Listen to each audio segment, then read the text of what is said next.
Back to news. Mahashivratri సందర్భంగా ఉమ్మడి తూర్పుగోదావరి జిల్లా వ్యాప్తంగా ఆధ్యాత్మిక శోభ సంతరించుకుంది. శివనామ స్మరణతో శివాలయాలు మారుమోగుతున్నాయి. ద్రాక్షారామ భీమేశ్వర స్వామి, సామర్లకోట కుమార భీమేశ్వర స్వామి, పిఠాపురం కుకుటేశ్వర స్వామి, తురంగి శివాలయం ఆలయాల్లో శివునికి తెల్లవారుజాము నుంచే ప్రత్యేక పూజలు నిర్వహిస్తున్నారు. రెండో కాశీగా పిలిచే తురంగి శివాలయం నుంచి మరింత సమాచారం మా కాకినాడ ప్రతినిధి రాజేష్ అందిస్తారు. సందర్భంగా ఏవైతే ఉమ్మడి తూర్పు గోదావరి జిల్లా వ్యాప్తంగా ఆధ్యాత్మిక శోభ సంతరించని చెప్పుకోవచ్చు. ఇటువంటి నేపథ్యం తీసుకుంటే ఓ పక్క శివాలయాలన్నీ శివనామస్మరణతో మారుమోగుతున్నాయి. అయితే ప్రస్తుతం మనం ఏవైతే తోరంగ శివాలయాలు ఉన్నామో, అయితే ఈ తోరంగ శివాలయం అయితే ఎటువంటి ఏర్పాట్లు చేశారో ప్రస్తుతం వారికి మరింత సమాచారం చేస్తున్నాం. సార్ చెప్పండి, ఈ రోజు తోరంగ శివాలయంకి భారీ స్థాయిలో భక్తులు వచ్చారు, అయితే ఎటువంటి ఏర్పాట్లు చేశారు? అన్ని ఏర్పాట్లు చేస్తామండి. ఈరోజు భక్తులందరికీ కూడా అభిషేకాలు, వామాలు, రాత్రి కూడా ఈ అభిషేకాలన్నీ చేయడం జరుగుతుంది. రాత్రి నైట్ 1 గంట వరకు కూడా పూజలు జరుగుతాయి. ఆ పూజలు తగ్గట్టు భక్తులు కూడా ఎక్కువ రావడం జరిగింది. అదేవిధంగా కూడా మేము భక్తులకు ఏ విధమైన ఇబ్బంది లేకుండా అన్ని ఏర్పాట్లు చేసాము. ఈ రోజుని ప్రత్యేకంగా మహాశివరాత్రి భక్తులు ఇంత వస్తారని అదేవిధంగా ఏర్పాట్లు అన్నీ చేసాము. భక్తులకు కూడా ఎంతమంది వచ్చినా భోజనాలు ఇబ్బంది లేకుండా అన్ని ఏర్పాట్లు చేయడం జరిగింది. మా కన్నబారు కూడా ఈ గుడికి అన్ని విధాలా సహకరించి మాకు సపోర్ట్గా ఉన్నారు కాబట్టి మేము ఇంత అలాగే చేయగలుగుతున్నాం. అయితే ప్రస్తుతం ఏవైతే శివాలయానికి సంబంధించి అంటే శివాలయం యొక్క ప్రత్యేకత ఏంటో ప్రస్తుతం మన వద్ద అర్చకులు వారిని తీసుకుందాం.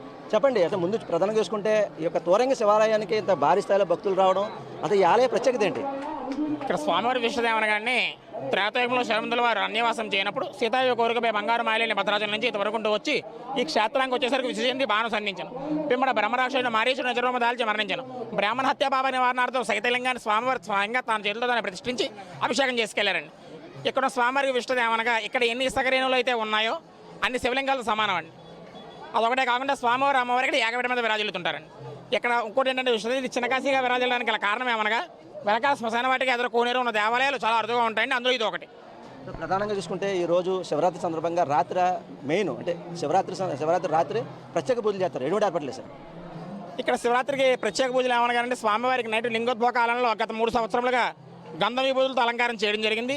ఇవాళ మల్లెపూలతో పుష్పాలంకారం చేయడం విశేషంగా జరుగుతుందండి. అయితే ప్రస్తుతం చూసుకున్నట్టయితే ఏవైతే ఉమ్మడి తూర్పుగోదావరి జిల్లా వ్యాప్తంగా ఉన్న శివాలయాలన్నీ శివనామస్మరణతో మారుమోగుతున్నాయి. ప్రస్తుతం చూసుకున్నట్టయితే దీనికి సంబంధించి ఓ పక్క అంటే ఇటు కాకినాడ జిల్లాలో ఉన్న పిఠాపురం సంబంధించి కుకుటేశ్వర స్వామి ఆలయం, అలాగే మరో పక్క చూసుకుంటే సామర్లకోట భీమేశ్వర ఆలయం, అలాగే ఓ పక్క ద్రాక్షారామ కుమార భీమేశ్వరం. అంటే ముఖ్యంగా ఈ యొక్క ఆలయాలన్నీ చూసుకుంటే ఇటు ఉభయ గోదావరి జిల్లాలో ఉన్న ప్రత్యేక ఆలయాలన్నీ ఆధ్యాత్మిక శోభలు అయితే సంతరించని చెప్పుకోవచ్చు.